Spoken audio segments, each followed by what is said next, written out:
सबको जय मसीह की, यीशु मसीह के मधुर नाम में आइए हम प्रार्थना करें। पिता, हम धन्यवाद करते हैं महान प्रभु जी आज के दिन के लिए पिता, और शाम के लिए महान प्रभु। जितने लोग हमारा प्रचार सुनते हैं, देखते हैं पिता यूट्यूब में पिता, उनके आत्मिक आंखों को खोल दे कि आपके प्रतिरूप को देख सके पिता। धन्यवाद करते हैं यीशु के नाम से, आमीन।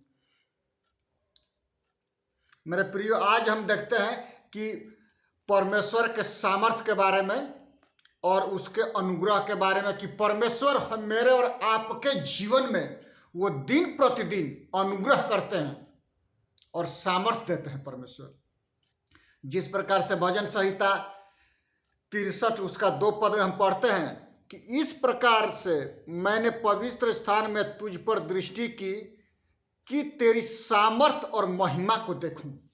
मेरे प्रिय, दाऊद कहते हैं कि हम परमेश्वर के भवन में जाकर के ये दृष्टि की और हमने देखा कि परमेश्वर की सामर्थ उस भवन में थी।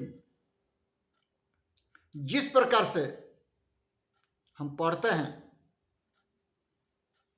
कि क्या तुम नहीं जानते कि तुम्हारा शरीर पवित्र आत्मा का मंदिर है और परमेश्वर की आत्मा तुम्हें वास करती है। इसमें हम पढ़ते हैं कि वो इस प्रकार से मैंने पवित्र स्थान में तुझ पर दृष्टि की और देखी तेरी महिमा और तेरी सामर्थ्य को। जिस प्रकार से ईसे के घर में जब सामुएल नबी जाते हैं तो उसके 7 बेटों को हटा देते हैं और लास्ट बेटा उनका दाऊद है। वो पूछते हैं कि क्या आपके पास और कोई पुत्र है? तो बोलता कि हाँ, वो भेड़ बकरी चराता है पहाड़ियों में। जब वो आया और परमेश्वर की आत्मा ऐसे उसको प्रबल से उतरी कि वो दौड़ करके जा करके दाऊद का राजा होने के लिए मेरे प्रियो अभिषेक किए। सोचिए, हमको और आपको परमेश्वर इसलिए बुलाया है कि हम परमेश्वर की संतान बने और उसके महिमा को देखें, उसके सामर्थ्य को देखें। बेशक मनुष्य आपको निकाल दे, कोई बात नहीं, परमेश्वर अपने हजूरी से, अपने अनुग्रह से वो निकालता नहीं है। मनुष्य तुच्छ जानता है रंग रूप को देख करके। मेरे प्रियो, परमेश्वर किसी का रंग रूप नहीं देखता है, उसके हृदय की गहराई देखता है। शरीर की ऊंचाई नहीं देखता, हृदय की ऊंचाई, गहराई, लंबाई, चौड़ाई उसके हृदय की देखता है, ना कि शरीर की। मनुष्य शरीर देखता है, लेकिन परमेश्वर का दृष्टि उसके आत्मा पर होती है। दाऊद भेड़ बकरियों को चराता था, वो कभी सपना में नहीं सोचा था कि मैं राजा बनूंगा। वो शेर भालू दोनों को मारा है। कैसे? परमेश्वर के सामर्थ्य से, परमेश्वर के अनुग्रह से और परमेश्वर के हजूरी में बैठ करके वो बल प्राप्त किया। मेरे प्रियो, हमको और आपको किसी से सलाह लेना है, प्रभु यीशु मसीह के पास जाइए, सलाह लीजिए, अच्छा सलाह देगा। आपके मित्र लोग उल्टा पुल्टा सवाल देंगे, आपके विश्वासी लोग उल्टा पुल्टा सवाल देंगे। यदि आप लीडर हैं तो लीडर की तरह सोच होना है, क्योंकि मूसा के बारे में हम पढ़ते हैं, अच्छा लीडर, क्रमानुसार कार्य करने वाला लीडर। यीशु मसीह के बारे में हम पढ़ते हैं, अच्छा लीडरशिप। इसमें हम पढ़ते हैं कि दाऊद राजा जब परमेश्वर के भवन में दृष्टि करता है तो परमेश्वर की आत्मा उसको सिखाती है। मेरे प्रियो, और कोई उसको सिखाता नहीं है, उसको परमेश्वर की आत्मा इस प्रकार से सिखाती है कि जैसे पिता अपने बेटे को सिखाता है। और एक आयत हम पढ़ लेंगे, 2 कुरिन्थियों 5 अध्याय उसका 7 पद, क्योंकि हम रूप को देख कर नहीं पर विश्वास से चलते हैं, इसलिए हम ढाढ़स बांधे रहते हैं और देह से अलग होकर प्रभु के साथ रहना और भी उत्तम समझते हैं। इस कारण हमारे मन की उमंग यह है कि चाहे साथ रहें और चाहे अलग रहें, हम उससे भाते रहें। परमेश्वर का आत्मा कहता है चाहे हम साथ रहें या अलग रहें, लेकिन किसी को बदनाम न करें। यदि आप परमेश्वर के आत्मा के चलाए चलते हैं तो आपके विवेक है, हृदय है और परमेश्वर का वचन है और परमेश्वर का सामर्थ पवित्र आत्मा है और प्रभु यीशु को अपने सामने रखेंगे, वो कभी नहीं कहेगा कि उसको हटा दो, उसको उठा करके फेंक दो, वो नहीं कहेगा। वो कहेगा मनुष्य से गलती होता है, संसार में तो गलती होना ही है, परंतु ढाढ़स बांधो, मैंने संसार को जीत लिया है। यीशु मसीह कहते हैं कि संसार में तुम्हें क्लेश होता है, परंतु ढाढ़स बांधो, मैंने संसार को जीत लिया है। और जीतने का कारण यह है कि प्रभु यीशु मसीह स्वर्ग का सिंहासन छोड़ करके पृथ्वी पर आया, मारा गया, गाड़ा गया और तीसरे दिन मृतकों में से जी उठा और स्वर्ग पर चला गया और लेने के लिए हमको आएगा। कब? जब हम उसके इच्छा के मुताबिक कार्य करते हैं मेरे प्रियो, तब जाकर कहता है। ऐसे नहीं होता।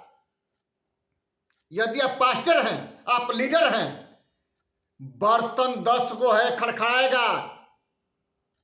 आपको कैसे बर्दाश्त करना है यह आपको समझना है और हमको समझना है। दोनों हाथ से ताली बजता है, एक हाथ से ताली नहीं बजता। जो भी बजाने वाले हैं डबल से बजता है, सिंगल से नहीं बजता, डबल से बजता है, तब जाकर के होता है मेरे प्रियो। ऐसे नहीं होता। इसमें हम पढ़ते हैं पौलुस कुरिन्थियों के लोगों को बोलता है कि हमारी उमंग यह है कि तुम दिन प्रतिदिन जड़ पकड़ते जाओ और उस अनंत जीवन में पहुंचो जहां पर प्रभु यीशु मसीह मेरे और आपके लिए घर तैयार करता है। क्योंकि हम रंग और रूप को नहीं देखते हैं। आज के डेट में बहुत से पास्टर हैं, बहुत से लोग हैं जो रंग रूप को देखते हैं। हम उनके लिए कहते हैं सावधान हो जाइए, क्योंकि सब परमेश्वर की सृष्टि है और सबके पास परमेश्वर की आत्मा है। आप ये नहीं कह सकते हैं कि उसके पास नहीं है। सबके पास परमेश्वर की आत्मा है। सोचने समझने का क्या गलती है, क्या सही है। सबसे बड़ी बात है, हम प्रचार करते हैं कि अपने अपने पापों को मान लो, प्रभु यीशु मसीह क्षमा करते हैं। आपको भी तो अपना पाप मानना है, अपना गलती मानना है कि प्रभु यीशु क्षमा करे, क्योंकि क्षमा करने का वरदान केवल है तो वो यीशु मसीह के पास है और किसी के पास नहीं है मेरे प्रिय। हम पढ़ते हैं यूहन्ना रचित सुसमाचार उसका 11 अध्याय के 40 पद में यीशु ने उससे कहा, क्या मैंने तुझसे नहीं कहा था कि यदि तू विश्वास करेगी तो परमेश्वर की महिमा को देखेगी? परमेश्वर के महिमा को वही व्यक्ति देखता है जो विश्वास करता है, जो विश्वास योग्य है। वो व्यक्ति परमेश्वर की महिमा को देखता है। और जो विश्वास योग्य नहीं है, चाहे वो कोई भी हो, XYZ, नहीं देखेगा वो। क्योंकि आत्मिक लोग दूसरे मनुष्य से परखे नहीं आते। आत्मिक लोग ही जानते हैं कि वो व्यक्ति कैसा है। क्योंकि परमेश्वर मेरे प्रियो किसी के रंग रूप को वो नहीं देखता। परमेश्वर दिल की गहराई को देखता है और दिल के ऊंचाई और चौड़ाई को परमेश्वर देखता है, न कि और कोई चीज को परमेश्वर देखता। यदि सामुएल को अभिषेक करना होता तो वो उस साउल के फौज में उसके भाई लोग तगड़े थे, आर्मी के जवान थे, उसको अभिषेक करता। लेकिन परमेश्वर देखा कि हमने साउल को, जो शरीर से ऊंचा है, सब इस्राएलियों से बड़ा है, शरीर में उसको चुना। पछताया परमेश्वर ने। तब वो बोला कि मैं हृदय की गहराई वाला व्यक्ति चुनूंगा जो राजा होने के लिए है, जो सब कुछ से परिपूर्ण हो। वो है दाऊद राजा, शेर और भालू को मारा। साउल ने शेर भालू को नहीं मारा, क्योंकि शेर भालू को मारने के लिए सामर्थ्य की जरूरत है। वो सामर्थ्य था प्रभु यीशु मसीह। यहोवा परमेश्वर उसको ऐसे सामर्थ्य दिया कि वो शेर और भालू को दोनों को मार दिया। और सरेब पहाड़ी पर वो गोलियत को मारा, सैरेम पहाड़ी, उसी पहाड़ी पर यीशु मसीह भी कुर्बानी दिया क्रूस पर। ये याद रखना है मेरे प्रियो, क्योंकि हम इसमें पढ़ते हैं कि तेरी सामर्थ और तेरी महिमा को देखूं कब, जब अपने हृदय को हम परमेश्वर के सामने रखते हैं मेरे प्रियो, और प्रभु यीशु मसीह उसको देखता है, तब वो अपनी सामर्थ वो प्रकट करता है उस पर कि ये मेरे लायक अच्छा पात्र है। किसी को बोलना, देखना, सोचना छोड़ दीजिए, क्योंकि सब कुछ यीशु मसीह है। यीशु मसीह कहते हैं मत्ती 7:21 में कि जो हे प्रभु कहते हैं, उनमें से हर एक स्वर्ग के राज्य में नहीं जाएगा वो जो स्वर्ग के पिता की इच्छा के मुताबिक कार्य करता है। तब वो कहता है कि मैं तेरी सामर्थ को और तेरी महिमा को देखूंगा कब, जब पवित्र आत्मा मुझ पर आएगा, तो अपने आप से कार्य चालू होगा। मेरे प्रिय, कहने की जरूरत नहीं है। प्रचार करना सड़कों में, गलियों में, फील्डों में कहने की जरूरत नहीं पड़ेगा। चर्च में प्रचार करना अलग है, लेकिन फील्ड में प्रचार करना अलग है। ऑफिस में बैठ करके कानून बनाना अलग है, लेकिन फील्डों में कानून लागू करना अलग है। ये अलग अलग स्टेप होते हैं। उन सारे स्टेपों से हम आए हैं। हमको ऑफिस लाइन, कोई भी लाइन हो, बताने की जरूरत नहीं है। फोटोग्राफी की लाइन हो, इलेक्ट्रॉनिक्स की लाइन हो, फौज की लाइन हो, सिक्योरिटी की लाइन हो, हमको सिखाने के और समझाने की जरूरत नहीं है। इसलिए क्योंकि परमेश्वर की आत्मा एक व्यक्ति को जो दिन और नम्र होता है, उसको स्वर्ग की आत्मा सिखाती है, न कि मनुष्य की। यीशु मसीह कहते हैं यूहन्ना रचित सुसमाचार 14 अध्याय 1 से आगे में, पूरा अध्याय में, कि तुम्हारा मन व्याकुल मत हो, मैं पिता के पास जाता हूं और तुम्हारे लिए अनंत जीवन के लिए घर तैयार करूंगा, और जब तैयार हो जाएगा तो फिर मैं वापस आऊंगा और तुमको लेकर के जाऊंगा। किसको? जो परमेश्वर की इच्छा के मुताबिक कार्य करते हैं, शरीर के इच्छा के मुताबिक नहीं, परमेश्वर के इच्छा के मुताबिक कार्य करते हैं। क्योंकि यदि चर्च में 100 लोग हैं, खचमच होगा। यह नहीं है कि उठा करके आलू की तरफ फेंकते रहो, नहीं है।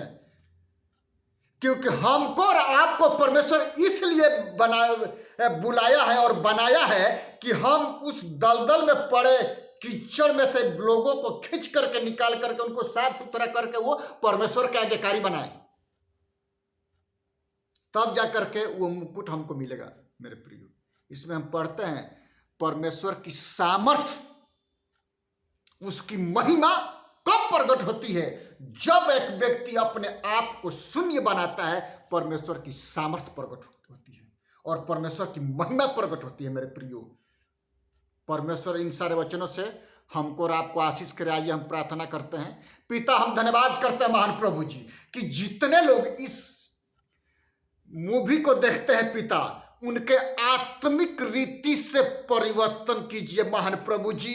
उनका बोलना चालना, सोच को बदल दीजिए पिता परमेश्वर। और पूरे भारतवर्ष के लिए प्रार्थना करते हैं पिता, आर्मी के लिए पिता, बीएसएफ के जवानों के लिए, भारत के एक एक शासक व्यवस्था के लिए पिता, आप अपने छत्र छाया में चलाइए महान प्रभु। प्रार्थना करते हैं भारतवर्ष के एक एक व्यक्तियों को आपके लहू में छिपाते हैं पिता। अपनी आत्मिक आंखों को उनके खोल दे पिता, उनकी आत्मिक आंखें आपके सामर्थ्य के द्वारा कि वो देखने पाए कि सत्य में जयते पिता परमेश्वर। धन्यवाद करते हैं महान प्रभु। सारा आदर महिमा खुदावंद हम आपको देते हैं प्यारे पिता।